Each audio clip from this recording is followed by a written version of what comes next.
Hello viewers, আসসালামু আলাইকুম। আমার ইউটিউব চ্যানেলে স্বাগতম। আমি রান্না করব সরপুঁটি মাছ হাতে মাখিয়ে পেঁয়াজ কুচি, কাঁচামরিচ, লবণ, হলুদ গুঁড়ো, মরিচ গুঁড়ো, জিরা বাটা, রসুন বাটা, পরিমাণ মতো তেল দিয়ে বেশ কিছুক্ষণ হাতে মাখিয়ে নিলাম। দারুণ একটা স্মেল আসতেছে এই হাতে মাখানো থেকে। এরপরে দিয়ে দিলাম টুকরো করে ধুয়ে রাখা মাছগুলো বেশ কিছুক্ষণ ধরে মাখালাম।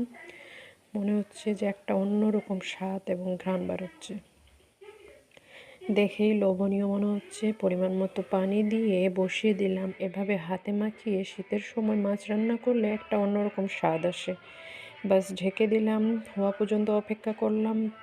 কিছুক্ষণ পরে ঢাকনা তুলে আমি উল্টে পাল্টে দিয়ে দিলাম। আমার ভিডিওটি আপনাদের সামনে আসলে অবশ্যই আপনারা আমাকে লাইক ও সাবস্ক্রাইব করবেন।